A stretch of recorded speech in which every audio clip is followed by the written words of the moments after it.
Hi గారు, welcome to our channel. ప్రస్తుతం మనతో పాటు దాము బాలాజీ గారు సీనియర్ జర్నలిస్ట్ ఉన్నారు. వాటితో ఒకసారి మాట్లాడదాం. సార్ నమస్కారం.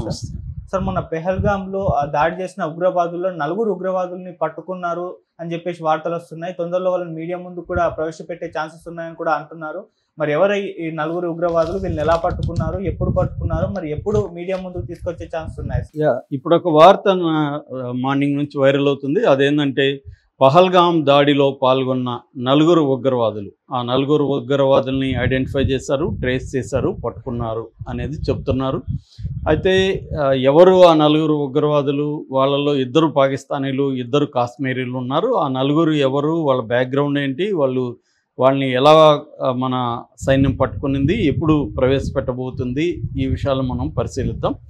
సో ఈ టెర్రరిస్టులు మనకు తెలుసు. ఏప్రిల్ 22 తేదీన విజువల్స్ అందరూ మనం చూసాము. సడన్గా దాదాపు 2:30-3 సాయంత్రం ఆఫ్టర్నూన్ అందరూ సేదతీరుతున్నారు, ఎవరి పనిలో వాళ్ళు ఉన్నారు. సో ఆ టైంలో వాళ్ళు సడన్గా వచ్చి అటాక్ చేశారు. వాళ్ళ దగ్గర AK-47 and M4 carbon rifles ఉన్నాయి. M4 కార్బన్ రైఫిల్స్ అనేవి చాలా అడ్వాన్స్డ్ అమెరికన్ సైన్యం వాడే ఇవి దాదాపు ఇప్పుడు తిరుగుబాటుదారులు అందరి దగ్గర కూడా ఉన్నాయి. పాకిస్తాన్ కూడా దీన్ని కైవసం చేసుకుని, ఎందుకంటే దీంట్లో 50 బుల్లెట్ల నుంచి 90 బుల్లెట్ల వరకు మ్యాగజైన్స్ పెట్టచ్చు.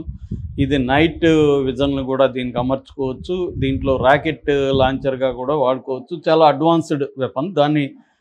దాన్ని ఫైర్ చేయాలంటే కూడా దానికి ప్రత్యేకమైన ట్రైనింగ్ అవసరం. దాన్ని బట్టి కూడా M4 రైఫిల్ ఉందంటేనే వీళ్ళు ఖచ్చితంగా పాకిస్తానీ ట్రైన్డ్ టెర్రరిస్టులు అనేది అర్థమైపోతుంది. ఇండియాలో ఆ టైప్ చేసే ఇది తక్కువ ఉంది. సో వాళ్ళు అటువంటి వెపన్స్ తీసుకొచ్చి 26 మందిని చంపేశారు. అందులో 1 నేపాలీ, మిగతా 25 మంది ఇండియన్స్. అందులో తెలుగు వాళ్ళు 2, మసూదన్ అండ్ చంద్రమౌళి, వైజాగ్ అండ్ కావలి సంబంధించిన 2 కూడా చనిపోయారు. సో ఇప్పుడు దీంట్లో ఒక పక్క NIA, national investigative agency, NIA రంగంలోకి దిగింది. ఎందుకంటే NIA టెర్రరిస్టులకి ప్రత్యేకంగా టెర్రరిస్టు వ్యవహారాలని NIA చూస్తూ ఉంటుంది. సో టెర్రరిస్టులు కావచ్చు, మావోయిస్టులు, వీటికి సంబంధించి ప్రధానంగా NIA ఇన్వెస్టిగేటివ్ ఏజెన్సీ చేస్తుంది. సో వాళ్ళ రంగంలో దిగారు. మొత్తంగా ఇప్పుడు 4 కౌంటర్ టెర్రరిజం ఆపరేషన్స్ కాశ్మీర్ లోయలో జరుగుతున్నాయి. అయితే వీళ్ళు ఎవరు ఏంటనేది ఇప్పటివరకు మనకు అందుతున్న డీటెయిల్స్లో మొత్తం 4లో 2 పాకిస్తానీలు, 2లో హసీం మూసా అనే అతను ఇంపార్టెంట్గా, రెండవది అలీబాయ్ వీళ్ళిద్దరు, హసీం మూసా, అలీబాయ్ వీళ్ళిద్దరూ పాకిస్తానీ టెర్రరిస్టులు. ఇంకిద్దరు ఎవరంటే ఆదిల్ హుసేన్ తోకర్, అనంతనాగ్ ఇతంది. ఆల్రెడీ వీళ్ళ ఇంటి మీదకి దాడి చేశారు. వీళ్ళ ఇంట్లో 20 లక్షల పైన డబ్బులు దొరికాయని చెప్తున్నారు. సో ఆల్రెడీ అతన్ని ట్రేస్ చేశారు. ఆసిఫ్ షేక్ పుల్వామాలో ఉంటాడు. వీళ్ళ ఇంటిని పేల్చేశారు కూడా మన సైన్యం వెళ్ళి. సో వీళ్ళందరి మీద కూడా ఒక్కొక్కరి మీద 20 లక్షల్ని ప్రకటించింది ఇండియన్ గవర్నమెంట్. సో వీళ్ళని ఎవరిని పట్టించినా ఒక్కొక్కరికి 20 లక్షలు ఇస్తామని ప్రకటించింది. ఈ హసీం మూసా ఎవరు అంటే, క్లియర్గా హసీం మూసా ఎక్స్ పాకిస్తానీ ఆర్మీలో పనిచేశాడు. అతను స్పెషల్ సర్వీసెస్ గ్రూప్ అంటారు, SSG అంటారు. అంటే మామూలుగా ప్రతి ఆర్మీలో స్పెషల్ ఫోర్సెస్ అని ఉంటారు. ఈ స్పెషల్ ఫోర్సెస్ ఏమంటే సపరేట్గా వాళ్ళకి ట్రైనింగ్ ఇచ్చి ఉంటారు. వాళ్ళు ప్రత్యేక ఆపరేషన్లకు వాళ్ళని వాడుతుంటారు. అటువంటి స్పెషల్ ఫోర్సెస్లో ఒకటి SSG అనే ఒక గ్రూపు పాకిస్తాన్ ఆర్మీలో ఉంది. దాని పేరు స్పెషల్ సర్వీస్ గ్రూపు. ఆ గ్రూపులో ఇతను పనిచేశాడు అని చెప్తున్నారు. ఇతన్ని పారా కమాండో అని పిలుస్తారు. ఇతన్ని ఈ LET లష్కర్-ఇ-తోయిబాలోకి చేర్చారు. ఎవరు? పాకిస్తాన్ ఆర్మీనే రిక్రూట్మెంట్ చేసి పంపించింది.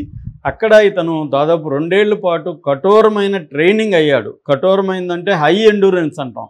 అంటే ఎంత కష్టం వచ్చినా బాడీ అండ్ మైండ్ తట్టుకొని, వైలెన్స్ పొద్దున టార్చర్ పెట్టినా తట్టుకొని హై ఎండ్యూరెన్స్ ట్రైనింగ్ ఇచ్చారు. అట్లాగే క్లోజ్ బ్యాటిల్ అంటారు. క్లోజ్ క్వార్టర్ బ్యాటిల్ లేదా క్లోజ్ కంబాట్ అంటే దగ్గరగా ఎనిమి వచ్చినప్పుడు ఫైట్ చేయడానికి తగిన టెక్నిక్స్ని అవన్నీ కూడా ఇతనికి ట్రైనింగ్ ఇచ్చారు. అట్లాగే డిఫికల్ట్ టెరైన్, అతి కష్టమైన అడవులు, కొండల్లో కూడా ఎక్కగలిగి సస్టైన్ కాగలిగి తట్టుకోగలిగిన ట్రైనింగ్ ఇచ్చారు. అట్లాగే ఎవేసివ్ టెక్నిక్స్, అంటే శత్రువు నుంచి ఎలా తప్పించుకోవాలి, అడవిలో అయితే ఎలా తప్పించుకోవాలి, నగరంలో అయితే ఎలా తప్పించుకోవాలి, ఈ కైండ్ ఆఫ్ ట్రైనింగ్ కూడా ఇతనికి ఇచ్చారని చెప్తున్నారు. ఇక వెపన్స్లో కూడా అడ్వాన్స్డ్ ట్రైనింగ్ ఇచ్చారని చెప్తున్నారు. సో ఇతను లీడ్ చేసిందంతా కూడా, ఆపరేషన్ లీడ్ చేసింది, ఈ మొత్తం ప్లాన్ చేసిందంతా కూడా ఇతనే, ఈ అసీం మూసా అనే టెర్రరిస్టే అని చెప్తున్నారు. రెండవ పాకిస్తాన్ టెర్రరిస్ట్ పేరు అలీబాయ్ డైరెక్ట్గా మిలిటరీకి సంబంధం లేదు, కానీ ఎల్ఈటీ అంటే లష్కర్-ఇ-తైబా, ఈ లష్కర్-ఇ-తైబాలో ఇతను సీనియర్ కమాండర్ అని చెప్తున్నాడు. ఇతను మూసా ఇంకొంతమంది టెర్రరిస్టులు 1.5 year బ్యాకే కాశ్మీర్లోకి ఎంటర్ అయిపోయారు. 1.5 year బ్యాక్ అంటే 2023 సెప్టెంబర్ అక్టోబర్లో వీళ్ళు ఎంటర్ అయ్యారని చెప్తున్నారు. ఎలా ఎంటర్ అయ్యారంటే అక్కడ మనకి ఒక సంబా కత్వా అనే ఒక ఏరియా ఉంటుంది. ఆ సంబా కత్వా ఏరియాలో దాన్ని ఏమంటారంటే ఇన్ఫిల్ట్రేషన్ రూట్ అంటారు. అంటే మనకి ఫెన్సింగ్ ఉంటుంది, పెద్ద ఫెన్సింగ్, మన వీడియోలో చూసుంటాం. ఆ ఫెన్సింగ్ని వీళ్ళు కట్ చేసి అక్కడ లోపల ఫెన్సింగ్ గుండా వచ్చారు. అది ఇన్ఫిల్ట్రేషన్ రూట్ అని. ఆ ఏరియా కొద్దిగా సెన్సిటివ్, అక్కడ మన మిలిటరీ కళ్ళు కప్పి వాళ్ళు వచ్చారు. ఒక్కొక్కసారి కొంతమంది ఏమంటున్నారంటే మన మిలిటరీలో కూడా అక్కడ కొంతమంది ఏమైనా కాంప్రమైజ్ అయ్యారా డబ్బుల కోసం, ఇంకొక దానికోసం, లేకపోతే మిలిటరీ అంత గస్తీ ఉంటే వీళ్ళు ఎలా రాగలుగుతున్నారు అనే డౌట్లు కూడా కొంతమందికి ఉన్నాయి. రెండవది ఏంటంటే అక్కడ లోకల్గా కాశ్మీరీలు కొంతమంది వీళ్ళకి హెల్ప్ చేస్తున్నారు కాబట్టి వీళ్ళు రాగలిగారు అనేది కూడా ఒక వెర్షన్ ఉంది. ఏదేమైనా వీళ్ళైతే 1.5 year బ్యాక్ ఇంకొంతమంది టీం కలిపి వచ్చారు, అందులో వీళ్ళిద్దరు కూడా ఉన్నారు. వీళ్ళిద్దరు తర్వాత ఇక్కడ అదిల్ హుస్సేన్ తోకర్ కూడా గతంలో పీఓకే అంటారు. పీఓకే అంటే ఇప్పుడు కాశ్మీర్లో 2 రకాల కాశ్మీర్లు ఉంటాయి. ఒకటి ఇండియన్ అధీనంలో ఉండే కాశ్మీరు, 2 పాకిస్తాన్ అధీనంలో ఉండే కాశ్మీరు. దీనికి మధ్యలోనే ఎల్ఓసి, లైన్ ఆఫ్ కంట్రోల్ అనేది గీత ఉంటుంది. ఈ పాకిస్తాన్ ఆక్యుపైడ్ కాశ్మీర్ అంటారు పీఓకే అనేది. ఈ పీఓకేలో వీళ్ళకి ఎక్కువ ట్రైనింగ్లు ఇస్తారు. అట్లాగే పాకిస్తాన్లో ఉండే పంజాబ్ ప్రావిన్స్లో కూడా వీళ్ళకి ట్రైనింగ్స్ ఇస్తారనమాట. అక్కడ క్యాంప్స్ పెట్టేసి అక్కడ ట్రైనింగ్స్ ఇస్తుంటారు. సో వీళ్ళు పాక్ ఆక్రమిత కాశ్మీర్లో నుంచి మన కాశ్మీర్లకి ఎంటర్ అయిపోయారు. సో ఎంటర్ అయిపోయి ఇక్కడ వాళ్ళు షెల్టర్ తీసుకున్నారు, ఇక్కడ ట్రైనింగ్ చూస్తున్నారు. ఆల్రెడీ 2-3 అటాక్స్లో కూడా వీళ్ళు పాల్గొన్నారు. ఇంతకుముందు చిన్న అటాక్స్ జరిగాయి మిలిటరీకి సంబంధించిన, మన సైన్యం మీద, వాళ్ళల్లో ఆ అటాక్స్లో వీళ్ళు పాల్గొన్నారు. తర్వాత వీళ్ళు ఇప్పుడు ఏదైతే ఇక్కడ మన పహల్గామ్ జరిగిందో, ఆ మెడోస్ అంటారు కదా, అది అక్కడ జరిగింది. అక్కడ పహల్గామ్ దాడికి సంబంధించి వీళ్ళు ముందే రెక్కీ చేశారనే వీడియో కూడా దొరికింది మన ఎన్ఐఏ వాళ్ళకి. ఈ వీడియో ఇచ్చింది ఎవరంటే శ్రీజిత్ రమేషన్ అనే పూణేకి సంబంధించి ఒక ట్రావెలర్ వెళ్ళాడు కొంతకాలం ముందు. వెళ్ళినప్పుడు అతను వీడియోలు తీశాడు. ఆ వీడియోలో వీళ్ళు ఉన్నారు. సో ఎందుకంటే ఈ మధ్య ఫోటోలు రిలీజ్ చేశారు కదా, అప్పుడు అతనికి డౌట్ వచ్చింది. ఒకసారి మనం ఆ వీడియో చూద్దామని చెక్ చేస్తే వీళ్ళు నీట్గా కనిపిస్తూ ఉన్నారు దాంట్లో. అది తీసుకెళ్ళి అతను ఎన్ఐఏకి ఇచ్చాడు. సో దానివల్ల మోర్ క్లియర్గా వాళ్ళు ఎవరు ఎలా ఉన్నారనేది తెలిసింది మన వాళ్ళకి. సో ఆ వీడియోలో అప్పుడు ఎందుకు ఉన్నారు వాళ్ళంటే రెక్కీ అంటారు. ముందు ఒక ఆపరేషన్ చేసే ముందు ప్రతి ఒక్కరు కూడా రెక్కీ చేస్తారు, రికగ్నైజెన్స్ అంటారు పూర్తి పదం, దాని పేరు రెక్కీ అని సింపుల్గా అంటారు. ఈ రెక్కీ అంటే ఏంటంటే ఎక్కడ అటాక్ చేయాలి, చేస్తే ఎలా, చేసిన తర్వాత ఎలా పారిపోవాలి, ఇక్కడ ఏ ఏరియాలో ఎవరెవరు ఉండొచ్చు, ఇక్కడ ఏమైనా మిలిటరీ ఉందా, పోలీసులు ఉన్నారా, మనకి ప్రతిబంధకంగా ఏం జరగచ్చు, అంటే మనకి ఇబ్బందులు ఏమి ఉండొచ్చు, ఇవన్నీ చెక్ చేసుకుంటారు. మనం ఒకవేళ గాయపడితే ఎక్కడ షెల్టర్ తీసుకోవాలి, మెడిసిన్ పరిస్థితి ఏంటి, ఫస్ట్ ఎయిడ్ పరిస్థితి ఏంటి, తర్వాత మన ఒక రూట్ ఫెయిల్ అయితే ప్లాన్ ఏ ఫెయిల్ అయితే ప్లాన్ బి ఏంటి, ప్లాన్ సి ఏంటి, ఇవన్నీ చెక్ చేసుకొని రెక్కీ చేస్తారన్నమాట. మామూలుగా మావోయిస్టులు కూడా ఎవరైనా చంపాలనుకుని ఏం చేసినా రెక్కీలు చేస్తారు. అంటే వాళ్ళు అన్నిటికీ ప్రిపేర్ అయ్యి రెడీ అయ్యి చేసుకొని ముందుకు వెళ్ళిపోయి మళ్ళీ వచ్చి చేయడానికి ఈజీగా ఉంటుంది అన్నమాట. దీన్ని రెక్కీ అంటారు. అలాంటి రెక్కీ వీళ్ళు చేశారని చెప్తున్నారు. ఇప్పుడు ఏంటంటే వీళ్ళ నలుగురిని కూడా పట్టుకున్నారనే వార్త వస్తుంది. ఇది కన్ఫర్మేషన్గా తెలియదు. ఎందుకంటే మన ప్లాన్ ఏంటంటే ఈ నలుగురిని పట్టుకొని, ముఖ్యంగా ఈ 2 పాకిస్తాన్ వాళ్ళని పట్టుకొని మీడియా ముందు పెట్టి వీళ్ళు పాకిస్తాన్ వాళ్ళే అనేది నిరూపించాలి ఫస్ట్. ఎందుకంటే మనం పాకిస్తాన్ మీద అటాక్ చేయబోతున్నాం. నిన్న మోడీ అనేక సమావేశాల్లో పాల్గొన్నారు. సో రెడీగా మోడీ గ్రీన్ సిగ్నల్ ఇచ్చేశాడు మన డిఫెన్స్ ఫోర్సెస్కి. కంప్లీట్ ఫ్రీడమ్ మీకు ఉందని చెప్పాడు. సో మన ఫోర్సెస్ ఇప్పుడు ఇండియా పాకిస్తాన్ మీద అటాక్ చేయాలంటే మనకు ఒక లెజిటిమసీ ఉండాలి. ఆల్రెడీ పహల్గాం మీద దాడి చేశారు, కానీ పాకిస్తాన్ ఏమంటుంది, వాళ్ళు మా టెర్రరిస్టులు మేము పెట్టామని మీరు ఎలా ప్రూవ్ చేస్తారో అని అడుగుతుంది. కాంగ్రెస్లో కూడా కొంతమంది ఇదే ప్రశ్న అడుగుతున్నారు.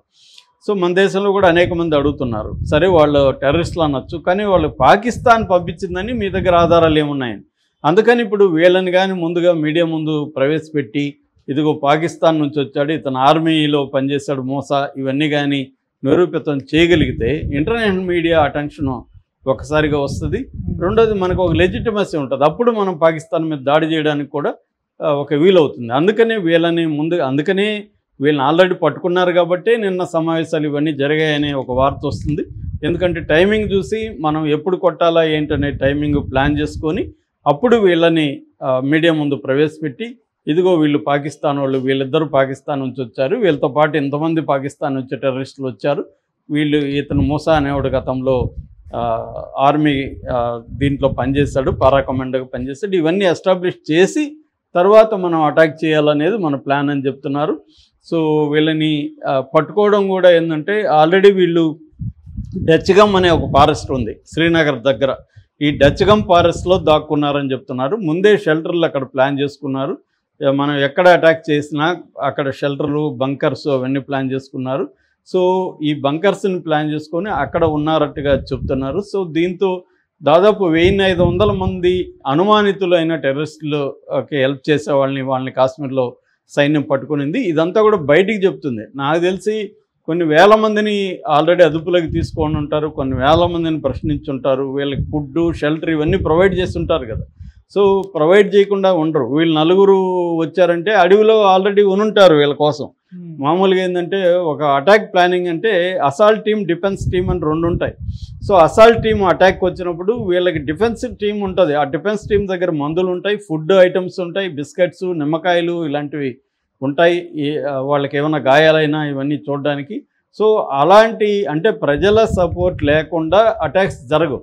సో ఆ ప్రజలు ఎవరైతే లాజిస్టికల్ ప్రొవైడ్, వీళ్ళకి ఫుడ్ సప్లై మిగతా చేశారో వాళ్ళ